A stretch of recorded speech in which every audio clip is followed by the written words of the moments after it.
There are not many men of whom you can say that they changed the course of history, but the man whose memory is being celebrated here today was certainly one of them. He landed here at Samsun on the Black Sea coast of Turkey on the 19th of May, 1919. His name was Mustafa Kemal, and he'd come to start a war of liberation.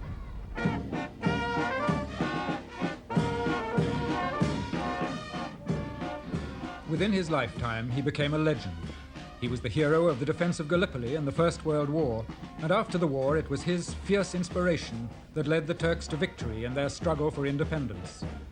Finally, he used his authority and his astonishing willpower to transform a backward, beaten empire into a republic with a new and secure identity.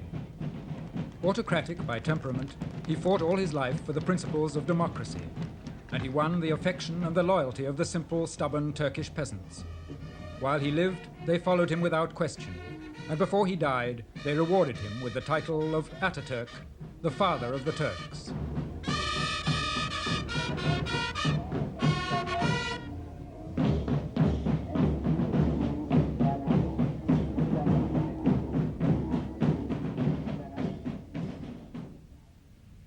Mustafa Kemal was born in 1881 in Salonika, now the second city of Greece, but at that time still part of the Turkish Ottoman Empire.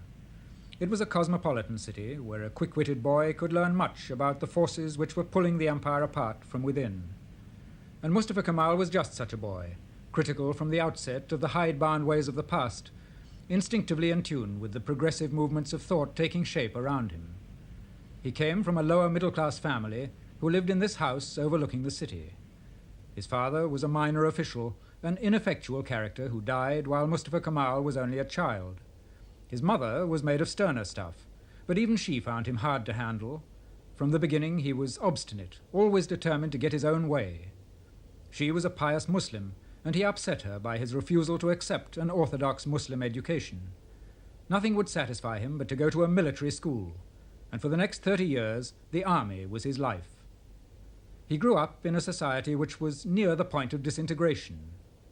At the end of the 19th century, the sprawling Ottoman Empire, whose dominions covered most of the Near East, part of North Africa, and reached up into Europe, was on the defensive. As the subject peoples of the Balkans struggled to throw off Turkish rule, the European powers watched for an opportunity to profit from the empire's decline.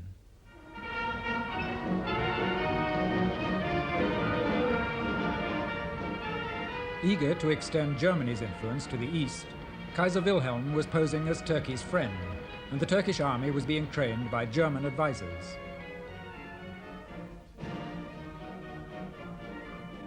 When the Kaiser paid a state visit to Constantinople, he was lavishly received by the Sultan. As he was welcomed by the Turks, the Kaiser must have wondered how long the Ottoman Empire would survive. For below the surface, discontent was rising in Turkey, discontent with a decadent, enfeebled bureaucracy which was presiding over the empire's decline. Mustafa Kemal became aware of this discontent when he entered the military academy in Constantinople, and he found himself at once in sympathy with it. He joined eagerly in the activities of a secret society, writing articles for its underground newspaper. Characteristically, he criticized his colleagues for being too moderate. With his forceful personality and his penetrating blue eyes, he insisted always that he knew best. His ideas must predominate. Even among his closest friends, the young officers who were to collaborate with him in the great days that lay ahead, Kemal's belief in his own destiny was something of a joke. One of them was Ali Fethi, whose son, Professor Osman Akyar, tells the story of how a group of them sat one day in a cafe discussing the future. One wanted to become Minister of War, the other wanted to be a general,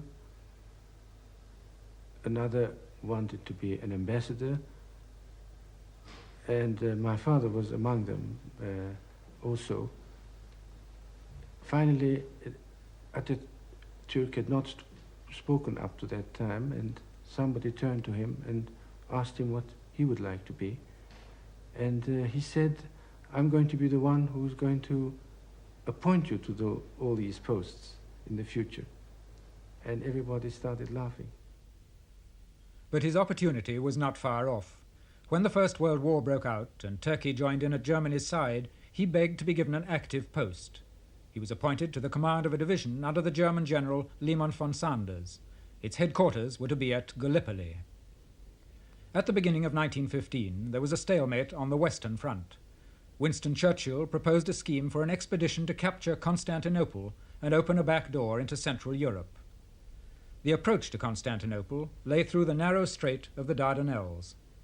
The War Cabinet in London decided to launch a naval expedition to bombard and take the Gallipoli Peninsula.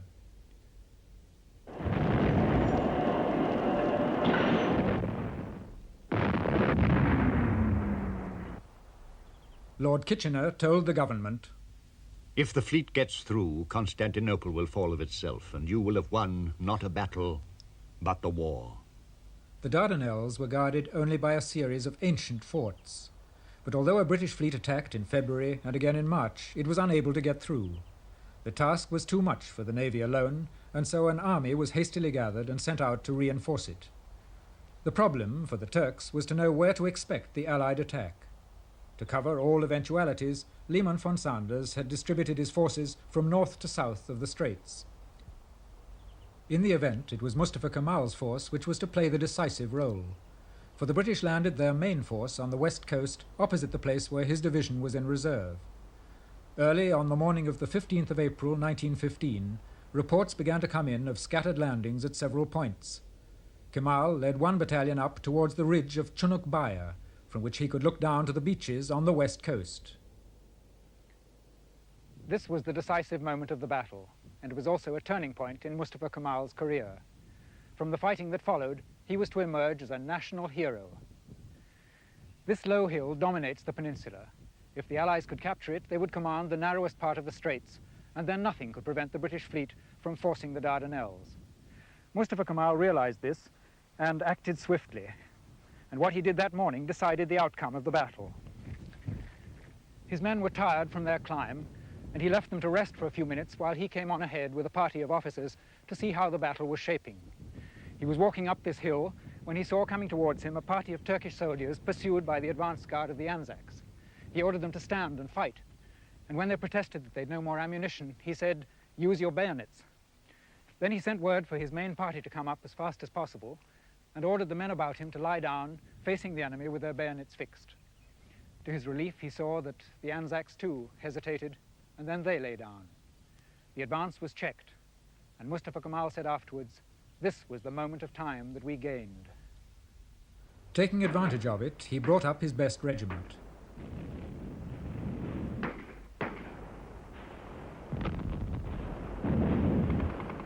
Then, without waiting for orders, but trusting to his instinct that this was the key moment of the battle, he threw in all his reserves. During the fighting, Kemal was everywhere himself, inspiring his men with his own indomitable spirit.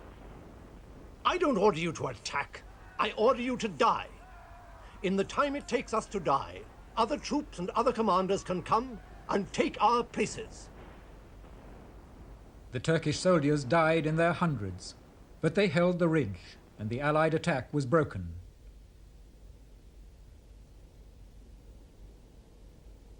The Anzac commander proposed an immediate evacuation, but the commander-in-chief, Sir Ian Hamilton, told him, "You've only to dig, dig, dig, until you're safe. Better to die like heroes on the enemy's ground than be butchered like sheep on the beaches, like the runaway Persians at Marathon." 3 months later, in August, Hamilton launched one more attack, with fresh landings at Suvla Bay and a renewed assault on the ridge at Chunuk Bair. This time, the Anzacs won the ridge and held it for 2 days. The Turks were discouraged and exhausted, but Kemal urged an immediate counterattack. "This is our only chance. If we lose it, we may well be faced with total disaster." Liman von Sanders agreed with him. That evening I gave command of all the troops in the section to Colonel Mustafa Kemal. He was a leader that delighted in responsibility. I had full confidence in his energy. Again, the moment was critical, and the situation that faced him was a daunting one. It was not easy to shoulder such a responsibility, but as I had decided not to survive my country's destruction, I accepted it proudly. Once again, his energy and assurance rallied the Turks for a supreme effort, After a night of hurried preparations, Kemal led a dawn attack on Chunuk Bair, overwhelming the Allied line and driving the British off the ridge.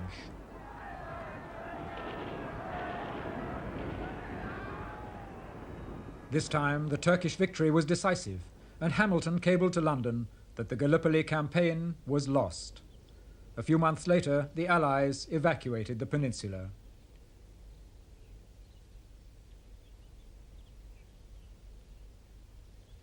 The British official historian later observed of Kemal, "Seldom in history can the exertions of a single divisional commander have exercised so profound an influence, not only on the course of a battle, but perhaps on the fate of a campaign and even the destiny of a nation." For Kemal, this was a turning point. His success at Gallipoli justified the belief he'd always had in his own capacity for leadership, and the remaining years of the war reinforced his reputation. Now he had the authority he needed to build a new Turkey out of the debris of the Ottoman Empire. During these years, one of his closest associates was İsmet İnönü, who was later to be his prime minister. Atatürk'te okuldan yakın sınıflardayız. Orada da birbirimize yakın rütbelerde bulunduk. Atatürk and I were contemporaries at school, and we held similar rank in the army. His ambition was clear right from the start. Later, he showed an unexpected skill on the battlefield. In conditions of increased difficulty, he displayed one by one all the qualities of a great commander, emerging with honor when the armistice was concluded. There was soon no doubt that the empire was doomed. So Atatürk made up his mind that it was no longer possible to work with the Sultan's government. Kemal's thoughts at once turned to some form of resistance movement. At his house in Constantinople, he gathered round him others who shared his ideas. Their aim was to stir the Turkish nation, defeated and leaderless, to rise against its powerful enemies. It was the greed of the Allies, Britain, France, Italy and Greece, that gave Kemal his chance of success. They'd already seized the Arab provinces of the Turkish Empire, and now they planned to divide among themselves the richer parts of Turkey itself. As part of this policy, Lloyd George encouraged the Greek government to land 20,000 troops at Smyrna, on the western coast of Turkey. It was May the 15th, 1919. This was the critical moment, as Mustafa Kemal saw.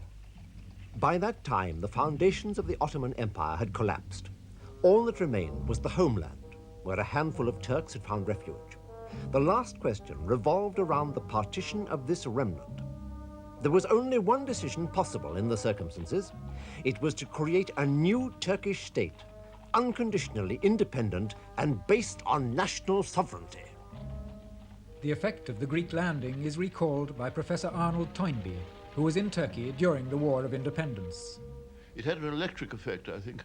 There was a massacre, several hundred people, I think, when the Greek forces landed. They lost their heads. And anyway, the invasion of the heartland of Turkey itself, they were reconciled to the loss of the Arab provinces. They had already lost the Balkan provinces, but this made Atatürk's point that the Turkish nation was the thing they must save, and the Turkish nation was in danger of extinction. If it had been designed to make Atatürk's point, it could have been done better. Now Kemal had an unexpected stroke of luck. In Constantinople, the Allies had grown uneasy. There was unrest in the provinces, and they urged the Sultan's government to restore order.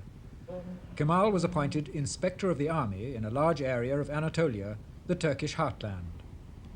His orders were to put a stop to illegal activities, but there were other ideas in his mind. When he sailed from Constantinople, he was determined to use his powers to raise a revolt in Anatolia. I felt as if a cage had been opened, and as if I were a bird ready to open my wings and fly through the sky. On May the 19th, 1919, he landed here at Samsun on the Black Sea coast. In later years, when people asked him when his birthday was, Mustafa Kemal liked to say it was May the 19th, because this was the day when he started on his real life's work. on the work he'd been half-consciously preparing himself for all those years. For Turkey, too, it marked a new beginning. And as we've seen, the Turks still celebrate May the 19th as the starting point of their war of independence. For what Mustafa Kemal did when he landed here was at once to get in touch with army commanders and local government officials, but instead of carrying out the orders given to him in Constantinople, he did the exact opposite. He set on foot a popular resistance movement whose aim was to unite Turkey and to drive all foreign occupation forces out of the country. After a week, he moved inland to Amasya, a little town dramatically situated in a gorge in the mountains beneath its ruined citadel. Here he would be safer from pursuit, for by now the government was well aware of its mistake in letting him go and was pressing for his recall. Ignoring the orders from Constantinople, he appealed openly to the people of Amasya to join his new resistance movement.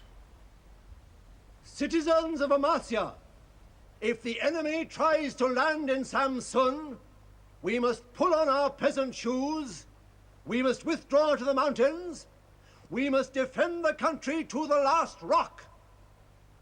If it is the will of God that we be defeated, we must set fire to all our homes, to all our property. We must lay the country in ruins and leave it an empty desert. Here he summoned his most trusted associates to meet him and make plans for the future. The central government is under foreign dominion. The Turkish nation is determined to end its domination. We must therefore call a representative congress at Sivas. Sivas was a central rallying point, but communications were primitive. There was no railway, and the delegates who joined Kemal here had to travel great distances by carriage or on horseback over the rough Anatolian roads. In this ancient town, amongst the monuments of Turkey's Seljuk past, the delegates met to give formal sanction to the movement of popular resistance. The Congress took place in a secondary school on the 4th of September 1919. After electing Mustafa Kemal as their chairman, they approved the terms of a historic national pact. The pact insisted on the right of self-determination for the Turks within their national homeland and the rejection of all forms of foreign interference or occupation. Then, on Kemal's initiative, they broke off relations with the government of the Sultan. Now there was no going back, but the task ahead looked almost impossible. With only a handful of delegates behind him, Kemal had to revitalize a country broken and impoverished. He had no machinery of government, no financial resources, no diplomatic recognition, while against him was the legitimate government of Turkey under the domination of the Allied powers. His answer was to defy the Allies by summoning a rebel parliament to meet in Angora, now known by its Turkish name, Ankara. Angora was little more than a fortified village, but it was far removed from the decadent atmosphere of Constantinople and from the threat of foreign domination, and it had the advantage of being on a railway. Many of those in Constantinople who sympathized with the revolution managed to slip away and join the rebels in Angora. On the 23rd of April 1920, 369 members filed into a hastily converted parliament building. Now began a legendary period in which a popular government established itself in the face of every kind of obstacle, while Mustafa Kemal urged and goaded and persuaded and if need be forced its members to fight for Turkish independence. What we want to do in our situation is explainable neither in military nor in any other terms. But in spite of everything, we are going to do it. To save our country, to establish a free and civilized Turkish state, to live like human beings. While Kemal was fighting his battles in Parliament, the Sultan signed with the Allies the Treaty of Sèvres, confirming the dismemberment of Turkey. To enforce their will, the Allies, encouraged by Lloyd George, sanctioned a Greek advance into Anatolia itself. It proved a disastrous mistake, for it was here, among the simple peasant farmers of central Turkey, that Kemal's strongest support lay. As Winston Churchill wrote, "Worn down by long disastrous wars, his empire falling to pieces around him, the Turk was still alive. In his breast was beating the heart of a race that had challenged the world, and for centuries had contended victoriously against all comers." The Greeks occupied Broussa and moved forward to Eskişehir and Afyon to control the vital railway line to Angora. Twice, at the small village of İnönü, the Turks broke their attack and forced the Greeks back on Broussa. Professor Toynbee accompanied the Greek expedition as a journalist, and he recalls the contrast between the two armies. The Turkish dead were peasants, just in civilian costume, peasant costume, with rifles. The Greek dead were in uniform, of course, and heavily equipped by the Allies. The Turkish cavalry were in uniform, but I think the whole thing was a great surprise to the Greeks, Turks themselves above all, and to the British. And I also think it had a tremendous psychological effect. It was Atatürk's first installment. I can save Turkey, and here I'm doing it. But in June 1921, the Greeks came on again, with an army reinforced to over 100,000 men, well equipped and even supported by a small air force.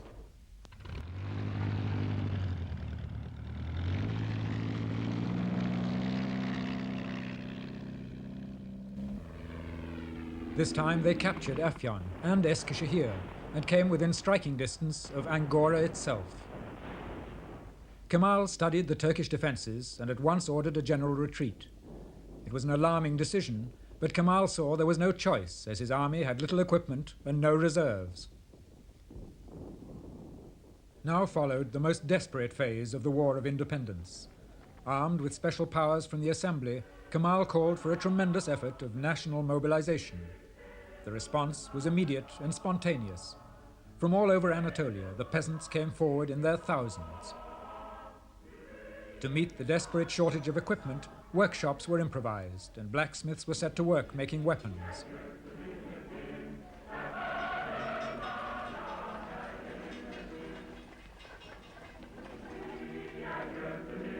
Even the Turkish women, emerging from centuries of seclusion, helped to carry ammunition to the front line, and a primitive supply system was organized. By the time the Greeks resumed their attack, the Turkish defenses were far better organized.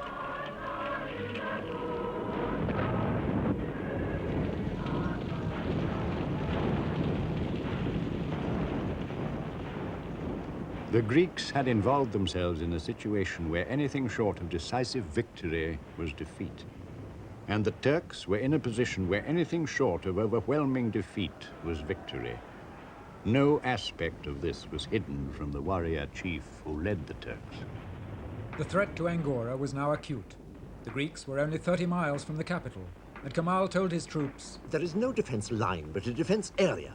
It is the area of the whole country. No part of it can be abandoned until it is soaked with the blood of our countrymen. They must resist to the end in the positions they hold." The Greek commanders, too, urged their men on to one final effort.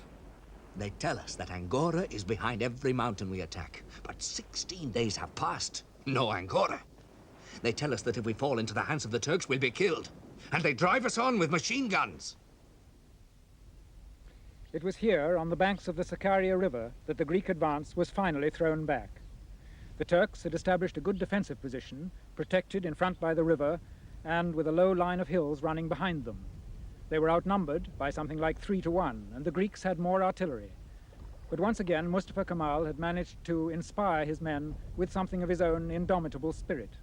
And the Greeks, fighting far from their base, had difficulty in the heat of the summer in bringing up supplies and reinforcements as they needed them. If the Greeks succeeded in crossing the river and turning this position, then the road to Angora would be open to them. Several times they managed to penetrate the Turkish lines, but each time Mustafa Kemal, in spite of the fact that on the eve of the battle he'd fallen from his horse and broken a rib, managed to rally his men. He seemed to carry the whole battle plan in his head, and as the Greeks threw in one attack after another, he fought them from hill to hill and each time drove them back.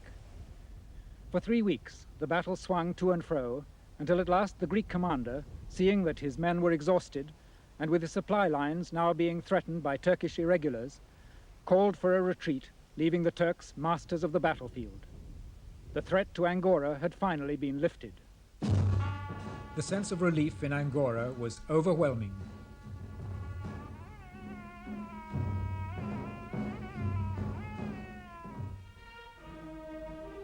Now all that remained was to drive the occupation force out of Turkey altogether. It took the Turks a year to build up their strength, and then Kemal launched his final attack. Soldiers, your goal is the Mediterranean!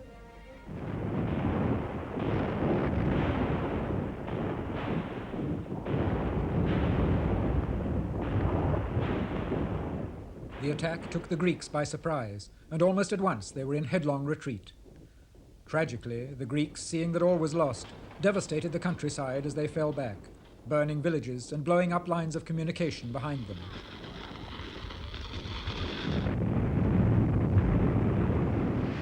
An eyewitness described the scenes as the Greeks fell back. They went to pieces altogether. It was a sickening record of bestiality and barbarity. There was little to choose between the two races, Greek and Turk. Permeating the atmosphere as the Turks advanced down the valleys was the stench of unburied bodies, of charred human and animal flesh.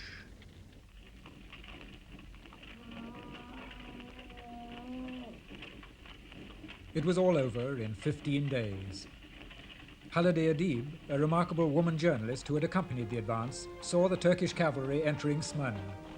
In a single lightning flash, 2 long lines of horsemen drew their swords, and the sun gleamed on their steel as they galloped past us on either side. This time, the Turkish victory was complete. Here in Smyrna, on September the 10th, 1922, just 3 years after the Greeks had landed their army of occupation, Mustafa Kemal was able to realize his vision of a Turkey genuinely independent, free at last from foreign occupation. But he knew that the victory was not his alone, and he paid tribute to the peasant soldier who had fought at his side, whom he called affectionately Little Mehmet. The greatest monument is Mehmetçik himself. It is thanks to him that these lands have remained within Turkish frontiers. 3 days later, fire broke out in the Armenian sector of the town, and from the Allied warships in the bay, the sailors watched in horror as it spread through the city. The surface of the sea shone like burning copper. 20 distinct volcanoes of raging flame were throwing up jagged, writhing tongues to a height of 100 feet. The towers of the Greek churches, the domes of the mosques, the flat roofs of the houses were silhouetted against a curtain of flame. The warships took on board as many of the terrified, homeless refugees as they could manage. No one knows how the fire started or how many people died before the flames subsided, leaving the city an empty shell. The Greek adventure had ended in disaster, and with the Greeks out of the way, the rest of the Allied powers came to terms with this obstinate Turkey they had failed to subdue. The Treaty of Lausanne recognized the boundaries of the new Turkish state, and the last foreign troops were withdrawn from Turkish soil. Lloyd George resigned, and the last Ottoman Sultan left Constantinople in a British ship. The War of Independence was over, and the Turkish Republic was proclaimed on October the 29th, 1923, with Mustafa Kemal as its first president. He was now 42, with his real life's work, the modernization of Turkey, still ahead of him. In tackling it, he found for a short time an unfamiliar ally. In Smyrna, he had met and married a young woman named Latifa. Until now, he'd used women merely for amusement in his times of relaxation. But Latifa was different. Now he had a wife who seemed to embody all that he wanted for the new Turkey. She was intelligent and emancipated, and when she traveled with him through the country, he was proud to present her, unveiled, as a symbol of the future. In his house in Angora, Latifa tried to soften the harsh bachelor atmosphere to which he'd been accustomed. To find relief from his responsibilities, Kemal had indulged in long drinking bouts with his friends. Now he delighted in Latifa's company and found her support invaluable. And certainly he needed both, for the social revolution he was planning was to bring him into conflict with all the latent forces of reaction in a country still deeply conservative in its outlook. Only his strength of will could drag Turkey into the 20th century. Professor Toynbee remembers his first impression of Kemal. His whole personality was very forbidding. When he talked to you, before he uttered, his forehead came down a sort of frown down to his eyebrows, and this was very intimidating. I got an impression of tremendous intellectual ability, great self-confidence, probably once he made up his mind, pig-headedness. His first target was Islam and the hold it maintained on every aspect of Turkish life. Up till now, the holy law of Islam, a legacy from the Middle Ages, had governed the lives of the people. Its symbol was the caliph, the guardian of their faith, who was the ultimate authority in the field of education, law, and social custom. Kemal abolished the caliphate and in 1926 introduced a civil code. Among other things, this transformed the whole status of Turkish women, who had played such an important part in the War of Independence, as Turkey's first woman lawyer, Süreyya Ağulu, recalls. During the Independence War, Turkish women worked very hard to help to the Turkish army, carrying their ammunition, looking after the wounded soldiers, and especially fighting besides this, their brothers, fathers, and sons. Some of them even were killed during the war. This was tremendously significant, for until then the position of women in Turkey had hardly altered since the days of the Prophet. Veiled and secluded, deprived of education and of any social contact outside the limits of the family, they could play no part in the wider life of the community. Now, both by legislation and by social change, he tried to bring Turkish women out of their seclusion, urging them to abandon the veil, winning them the right to education and eventually to vote alongside their husbands. If henceforward the women do not share in the social life of the nation, we shall never attain to our full development. We shall remain irremediably backward, incapable of treating on equal terms with the civilizations of the West. It was a paradox that Kemal's own emancipated wife was not with him to witness these changes. For all his progressive ideas about a woman's place in society, Kemal couldn't make his own marriage work. A wife with ideas of her own upset the pattern of his household. The habits of the barrack room were too deeply ingrained, and he found it intolerable that she should try to check his drinking, should object to his choice of friends, both men and women, and criticize him in front of others. In 1925, after only 2 years of marriage, he divorced her. I think if his wife was a little more tolerant, it would go on. But as she was in love with him, she couldn't be as tolerant as we are expecting. Otherwise, it would go on well, and she was very young. If she was a little elder, perhaps she would understand also that Atatürk had some kind of customs that it wasn't very easy to change in a short time. With those who opposed his reforms, Kemal was both persuasive and dictatorial, as Halide Edib remembers. He was by turns cynical, suspicious, unscrupulous, and satanically shrewd. He bullied, he indulged in cheap street corner heroics. Of course, one knew all the time that there were men around him who were greatly his superior in intellect and far above him in culture and education. But though he excelled them in neither refinement nor originality, not one of them could possibly cope with his vitality. And it was this alone that made him the dominant figure. His personal authority was enormous, based as it was on his prestige as the liberator of his country. But now that the national emergency was past, those who had helped him to victory came increasingly to resent his dictatorial methods. The strength was his strength of will, his power of persuading or inspiring people to do the impossible. But this went along with, I must be the man to do it all. And he was pretty cold-blooded. As long as he desperately needed them, and he did need this handful of able men and women he had around him at Ankara, as long as he needed them before the war with the Greeks was won, he didn't break with them. But the moment the war was won and the pressure was off him, then he turned on them and turned them out, made it impossible for them to stay in Turkey, or really exiled them. This, I think, was pretty mean and a black mark. Despite the opposition of his friends, Kemal pressed on with a program of reforms which covered every aspect of Turkish life. Some of his reforms were apparently trivial, like the abolition of the fez. But the fez, the traditional headgear of the Turkish Muslim, was the symbol of everything that Kemal wanted to do away with. Deliberately, he went out into a particularly conservative area wearing a hat and insisting that those with him did the same. His object was to turn Turkey's face away from the east and towards the west. This grotesque mixture of styles is neither national nor international. A civilized international dress is worthy and appropriate for our nation, and we will wear it. Boots or shoes on our feet, trousers on our legs, shirt and tie, jacket and waistcoat, and of course, to complete these, on our head, a cover with a brim. I want to make this clear. This head covering is called hat. His most ambitious reform altered the whole basis of Turkish education. The Arabic lettering in which every book in the country was written was abandoned in favor of a modified Latin script. Our rich and harmonious language will now be able to display itself with new Turkish letters. We must free ourselves from these incomprehensible signs that for centuries have held our minds in an iron vice.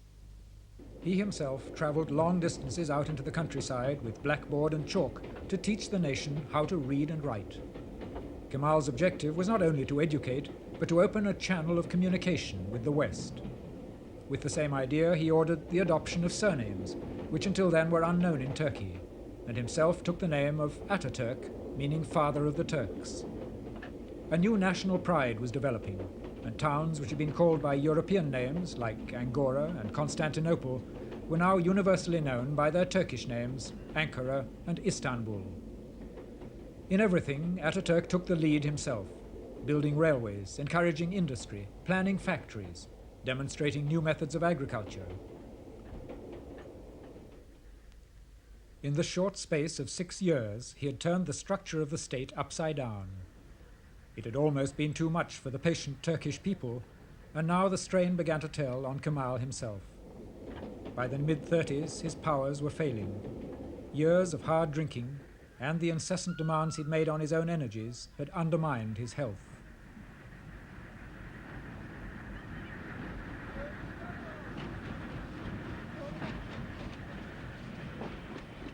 The last phase was in many ways a sad one. In the midst of all his astonishing achievements, Kemal was cut off by his very nature from the sort of personal relationships that could have tempered his loneliness. Atatürk was a real human person. He was very sentimental in many ways. Atatürk had two kinds of character. He could be very firm and he could be very quiet and calm. You could see tears in his eyes. He loved children, he loved nature, he loved music. He loved his own nation, he loved his own country. Even I can say that he loved the whole world. And that's why he always wanted to have the peace, not the war in the whole world. Atatürk, by all means, was a great man in many ways. And that's why he was lonely, by his sentimentality. If he had kept the able people around him who had helped him to win the war against the Greeks and win the peace with the Allies, and if he had taken 12 years instead of 6 years to carry out his reforms, I think those two things together would have made a very great difference to the future of Turkey. She would have had a happier last half century than she has had. I don't know whether he knew he was going to have a shortish life. He must have known he was an intelligent man. He was a very heavy drinker. And so he also felt that he had no time to lose. He must just press forward.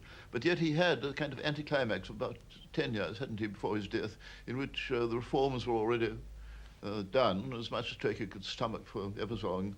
And he could have taken more time, as it turned out. But his temperament didn't allow him to do that. In the summer of 1938, during a holiday on the Bosphorus, he was taken seriously ill. He was carried to Istanbul, to the old Sultan's palace of Dolmabahce, the symbol of the imperial past on which he had stamped his vision of a new Turkey. As part of this vision, he had established his country's place in the world, steering it wisely between the two perils of Nazism and communism, cementing its relations with the democracies of the West.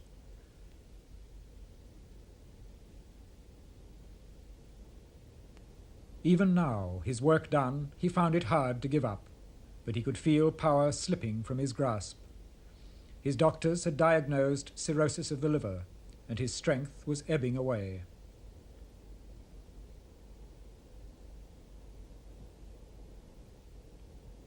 Soon after 9 o'clock, on the morning of the 10th of November 1938, he died, and his secretary, Hassan Riza, murmured, Look, a piece of history is passing away.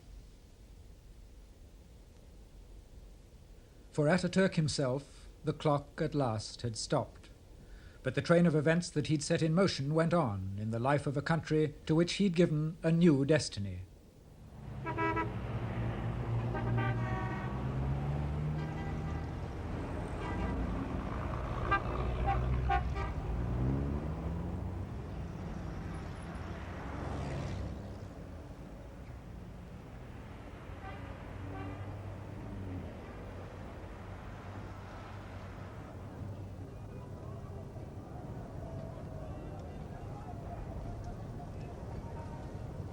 Few men have seen so many of their dreams come true as Ataturk.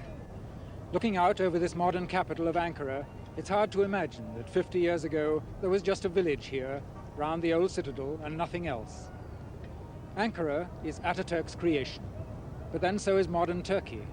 There's hardly an institution in the country that doesn't bear his stamp, over whose birth he didn't personally preside.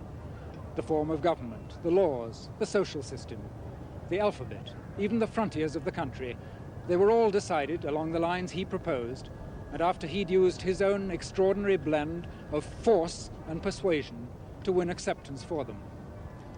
It was an astonishing achievement, especially when you remember the terrible plight of Turkey when he came on the scene. By his vision and his resolution, Mustafa Kemal built this nation. And if he was always ready to pay tribute to the courage and the steadfastness of the Turkish peasant in that long war of liberation, the Turks in turn still honor him as Atatürk, the father of the Turks.